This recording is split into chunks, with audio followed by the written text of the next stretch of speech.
Welcome back to Horoscope TV. We are so glad to have you with us today. We're turning our attention to the zodiac sign of Cancer, Mhm. and we are looking specifically at the forecast for March 2026. Yes. I have the chart spread out right in front of me, and I've been reviewing the planetary ephemeris for the upcoming month.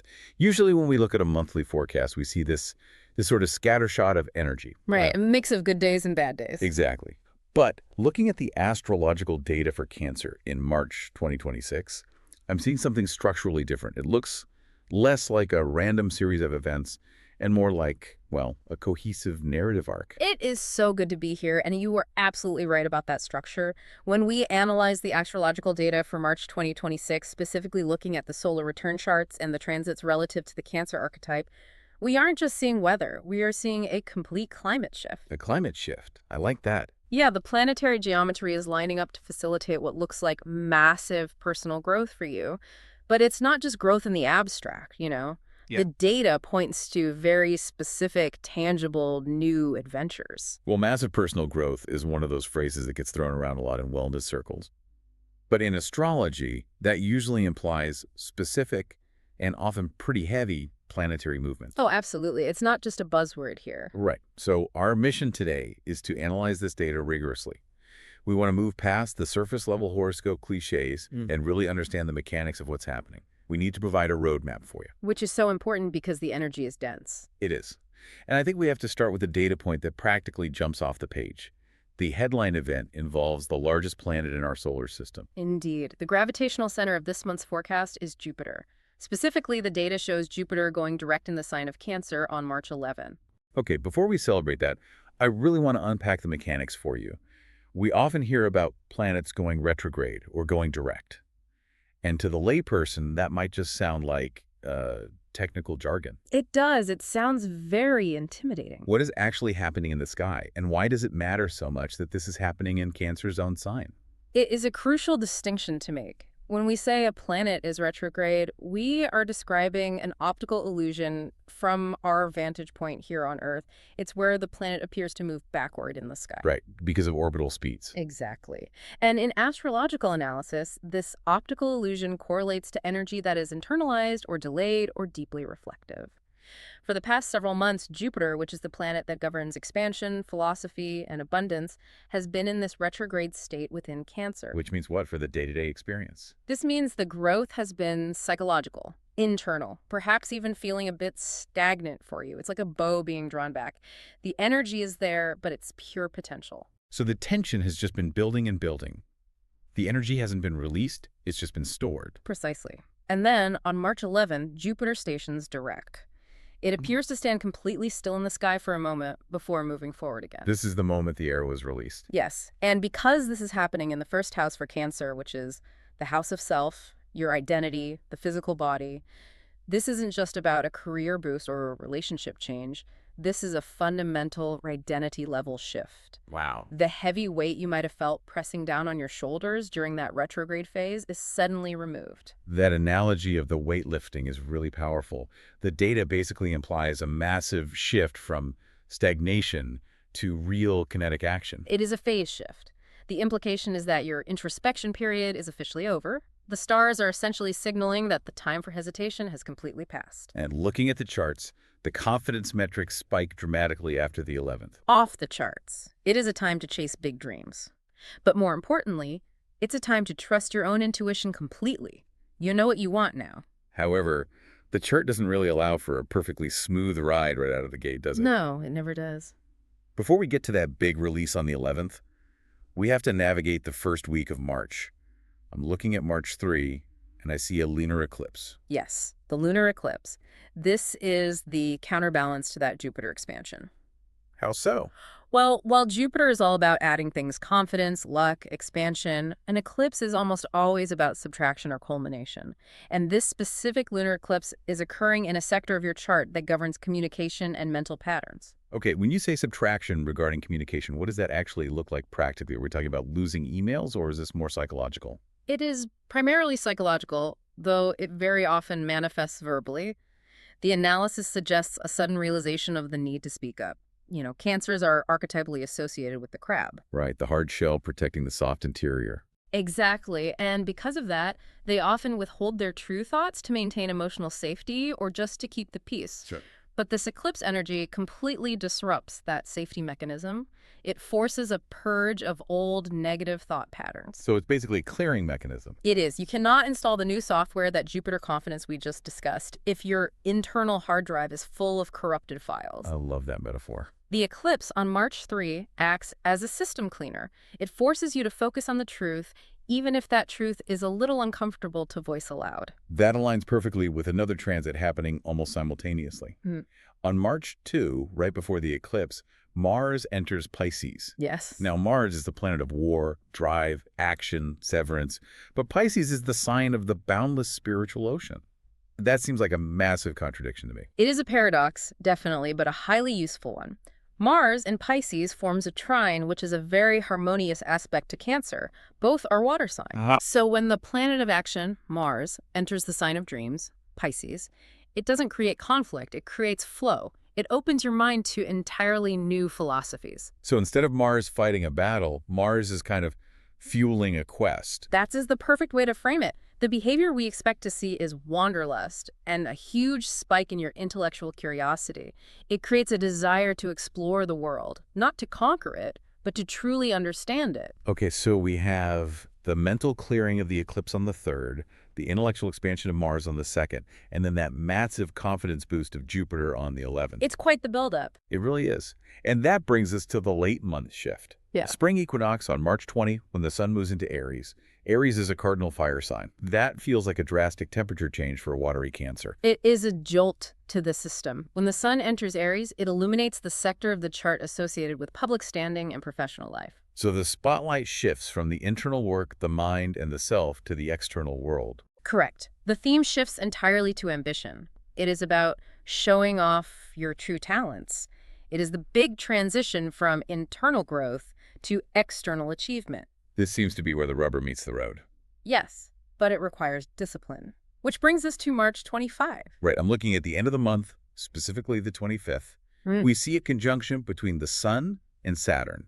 Saturn is often called the taskmaster, or the lord of karma and time. When the sun meets Saturn, that does not sound like a party. It is certainly not a party. It is a performance review. A performance review from the universe. Exactly. The sun represents our vitality, our ego, our drive. Saturn represents restriction, discipline, and structure. When they conjoin, it creates what we call a discipline test. Okay. The universe is essentially asking you, you have all this new confidence from Jupiter and ambition from Aries, but do you have the discipline to actually sustain it? So the ultimate promise of the month relies entirely on passing this checkpoint. Yes. The promise is that hard work on this specific date builds a very secure future.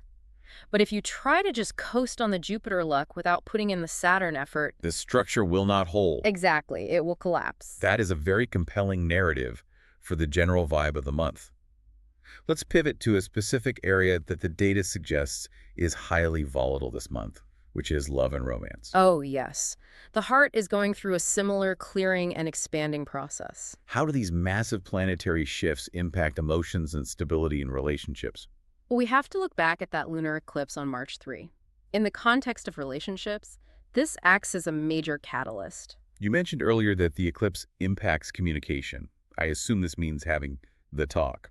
It absolutely implies a high probability of an important defining conversation with a partner. Because the eclipse is all about truth, this conversation changes the entire course of the relationship. So it's a turning point. It is binary. Either the relationship deepens significantly because the truth has finally been spoken, or it ends because the truth reveals a fundamental incompatibility. That sounds incredibly intense. It is intense. Honesty is absolutely essential here.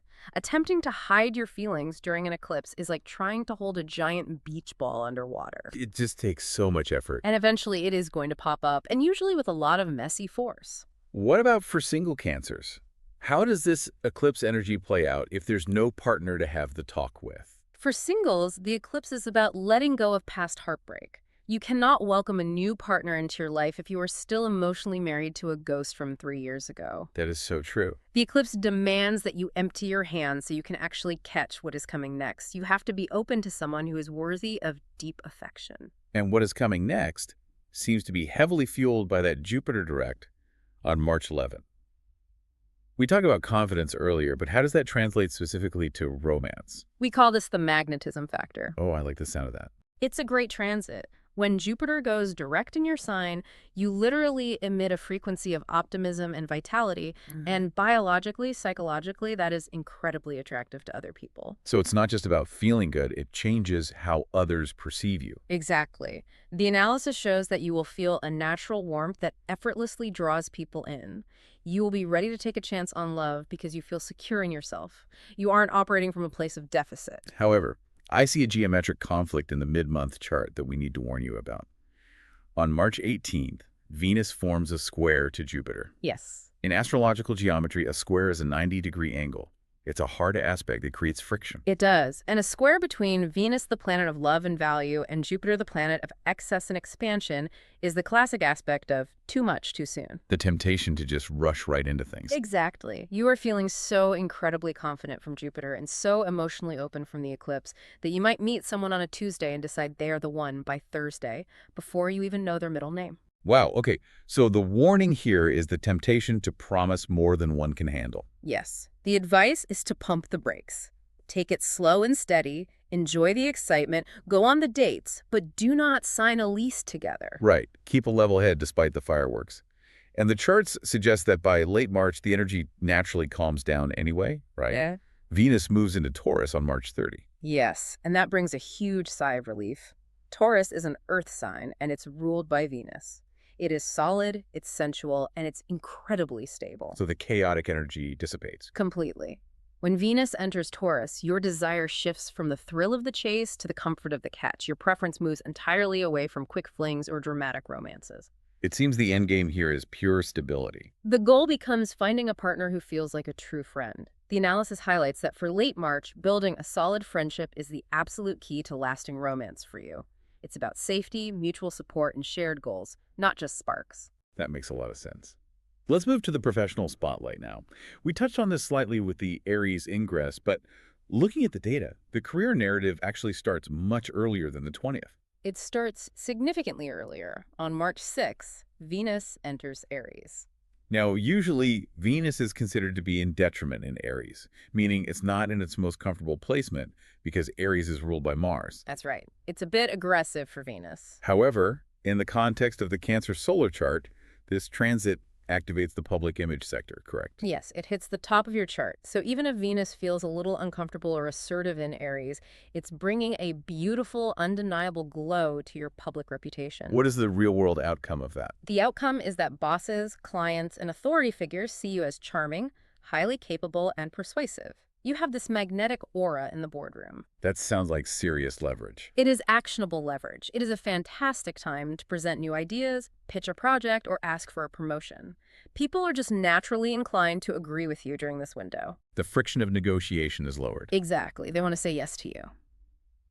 Then, moving forward, we have a new moon on March 19th. Now, new moons are planting moments, seeding moments. What is being planted here professionally? Well, this new moon occurs right before the sun enters Aries, so it acts as a very potent precursor.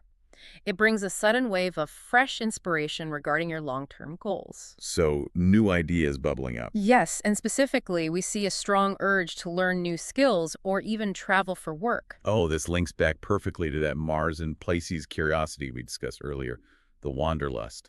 Everything connects in the chart. The data indicates that expanding your knowledge base right now directly increases your value in the workplace. This isn't just about grinding and working harder. It's about becoming more comprehensively competent. Working smarter, essentially. Exactly, making yourself indispensable. And then, the very next day, on March 20, the sun moves into Aries, stepping fully into the professional zone. We called this the power move earlier. It is a massive boost of energy and courage. Aries is the pioneer of the zodiac. So what action does the sun support here? Taking charge of important projects. It is about stepping up, owning your authority, and leading teams to victory. You are highly visible right now. But again, we run into that wall on March 25. The sun meets Saturn in this exact same professional sector. You call this a discipline test, generally, but how does it manifest specifically in the office? We labeled this a reality check from the universe. In a professional context, this is the hard deadline. This is the high-stakes presentation to the board. The moment of truth. Exactly. The challenge is the absolute need to prove your dedication. Saturn demands that you handle heavy responsibilities with grace without complaining. So it's stressful, it's pressure. It is immense pressure, but there's a very bright silver lining. If you stand tall under the weight of Saturn, you prove yourself as a highly reliable leader. Then people remember that. They absolutely do. Hard work during a Saturn conjunction leads to massive long-term rewards. It fundamentally solidifies your professional reputation for years to come. It really seems the theme of long-term gain requires short-term pain is prevalent here. That is Saturn in a nutshell. Let's look at the resources required to sustain all of this ambition. Money and finance. Is the chart pointing toward abundance, or do we need to tighten the belt? The financial indicators are surprisingly robust for March. But we have to look back again to Jupiter direct on March 11. Jupiter is the ancient planetary ruler of wealth and abundance. So the luck factor we talked about with confidence and romance applies to the wallet as well. It does. Being a magnet for good luck and abundance is the primary signature here.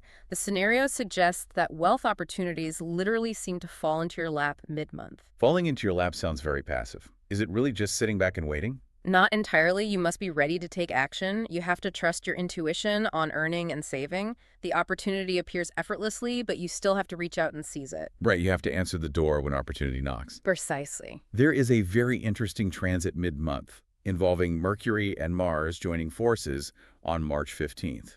Yes, the Mercury-Mars conjunction. Mercury rules commerce, the exchange of goods. Mars rules action and impulse. What happens when they collide? This conjunction creates a very strong, almost urgent impulse to spend money. But because of the positioning in the chart, the desire is specifically to spend on the self. Give me an example of what that looks like. It usually manifests as spending on travel or education, anything tied to personal growth. So, buying books, signing up for expensive masterclasses, or suddenly booking a trip overseas. That sounds great, but is there a downside? The caution here is that Mercury can be a trickster and Mars is always hasty. The warning is to read the fine print before signing any contracts or making big financial commitments around the 15th. So don't just click buy now without checking the refund policy. Exactly. Do not let the impulse override your due diligence. And then we have a financial audit indicated by the first quarter moon on March 25, the same day as the Sun-Saturn conjunction. Yes, a first quarter moon is always a crisis of action. Occurring in Cancer, this moon creates a sudden, deep motivation to review your budget. So getting the spreadsheets out. Yes, it is time to cut unnecessary expenses. You gain total clarity on your long-term financial goals. The Jupiter luck brings the money in, but this first quarter moon ensures you aren't leaking it out on frivolous things. It's the grounding mechanism. Which brings us to the end of the month. Venus and Taurus on March 30. Venus in Taurus is what we call the nest egg placement. It brings a very steady, very practical energy to your finances. So the outcome is about security. It is about building a comfortable and secure nest egg for the future. It's a very grounding, stabilizing end to a highly dynamic month financially. Excellent. Well, we have covered the mind, the heart, the job, and the wallet. But none of this works if the physical machine breaks down. True. Let's analyze health and wellness for March. The energy surge from Jupiter on March 11th is the really positive news here. Jupiter literally fills the body with healing energy and a profound, strong sense of well-being. So vitality is high. It's very high. It is a phenomenal time to start a new health routine, maybe a new workout or diet, because your positive mindset helps you see physical results very quickly. But we do have to navigate the stress points. Let's go back to that lunar eclipse on March 3. This is what we call the stress test. Eclipses affect the electromagnetic field, don't they? They do, and biologically, this often manifests as acute mental stress and nervous tension. For Cancer, specifically, this hits the stomach. Because Cancer rules the stomach and digestion in medical astrology. Exactly. Digestive sensitivity is extremely high around the 3rd. So the remedy is dietary. Dietary and meditative. You need to focus on deep breathing, quiet meditation, and eating very light, healthy meals to keep the body balanced. That makes sense. You cannot process heavy, rich foods when your system is busy processing heavy emotions. The body just can't do both at once. That is fantastic advice. And there is a warning for late March regarding work-life balance, isn't there? Yes, this ties directly back to that heavy Sun and Saturn conjunction on March 25. The risk is that career demands start cutting dangerously into your personal time. The classic burnout scenario. The warning is explicit in the data. Do not sacrifice sleep or meals for work. We also need to watch the physical structure of the body, correct? Yeah. Because Saturn is involved. Yes, you really need to watch out for pushing the body to the absolute breaking point. Specifically, protect your posture and your bones. Saturn rules the skeletal system. Oh, wow. So if you are hunching over a desk for 14 hours a day to meet that Aries deadline, your back is going to let you know, and loudly. The philosophy here is that true success requires a perfectly healthy body. Exactly. You can't enjoy the promotion if your back is out. Very true. Okay, let's look at the interpersonal dynamics out in the world. Compatibility. Based on all this astrological data, who is the absolute best ally for you this month? The best match for Cancer in March 2026 is Virgo. Why Virgo? There are several astrological reasons. First, the eclipse connection. The eclipse on March 3 is in Virgo's axis. This brings massive changes to them, and Cancer's deeply nurturing soul helps Virgo feel safe during their own turbulent time. And Cancers love to nurture. They do. It gives Cancer a job they naturally love caretaking. What's the second reason? Second, Virgo will be genuinely happy about Cancer's Jupiter luck on the 11th. They won't be jealous or competitive at all. Instead, their analytical nature will actually help you organize and capitalize on those new opportunities. That's a great synergy. And with Venus moving into Taurus later in the month, the Earth energy aligns. It does. Virgo is an earth sign. Taurus is an earth sign. It creates a very cozy and comfortable energy. Emotional depth from Cancer meets practical care from Virgo. So it's a safe space. It is a highly stable friendship where your feelings are heard entirely without judgment. I love that. And on the flip side, what is the worst match for the month? The data points clearly to Libra. Where is the friction coming from there? It is a fundamental friction of direction. For example, the moon is in Libra on March 4, which focuses entirely on socializing and being out and about. But right after the eclipse, Cancer just wants to stay home and process. All right. Then, Venus in Aries on March 6 makes Libra very fast and aggressive in love, which is way too much for Cancer's soft heart to handle. It sounds like a major pacing issue. It is. They are moving at two completely different speeds. And when the sun hits Aries on March 20, Libra wants to be seen and admired publicly. Cancer will end up feeling ignored or pushed aside. That sounds like a recipe for resentment. It is. Plus, that Venus square Jupiter aspect on March 18 we talked about, that is going to cause direct arguments between you two regarding time and money. Libra wants luxury and parties. Cancer wants emotional and financial security. Okay, so definitely proceed with caution with the Libras in your life this month. Finally, let's wrap up with the fun specifics. The lucky charms for March. The color of the month for you is silver, specifically color code C0C00C000. Silver, very lunar. Yeah. And the lucky numbers. 3, 9, 18, 27, 36, and 42. Excellent. And if we had to summarize the absolute, circle these dates on your calendar list. I would narrow it down to 3. March 3, the lunar eclipse. Focus heavily on communication, honesty in relationships, and health caution with your digestion. Got it. And the next one? March 11, Jupiter direct. The absolute best day of the month for confidence, taking a leap of faith, and attracting luck. And the final date? March 25. The sun meets Saturn, plus the first quarter moon. That is your heavy work day, your reality check, and your vital financial review. When we step back and look at the whole picture, March 2026 is just a fascinating blend of energies. It is. It is a really unique blend of high energy luck from Jupiter and absolutely necessary discipline from Saturn. It seems the entire journey of the month is moving from deep emotional clearing in the beginning to hard-won professional victory at the end. Exactly. The stars absolutely provide the luck this month, but the provocative thought I want to leave you with is this. Are you disciplined enough to keep it? That is the ultimate tension of March. The tension between Jupiter just dropping abundance into your lap and Saturn demanding that you actually hold it up and build something with it. Are you disciplined enough to keep it? That is the question you need to ask yourself. Thank you so much for analyzing the stars with us today. It was a true pleasure. And thank you to you for listening to this episode on Horoscope TV. If you found this analysis helpful, please subscribe so you can get notified when the next episode is available. We will see you next time.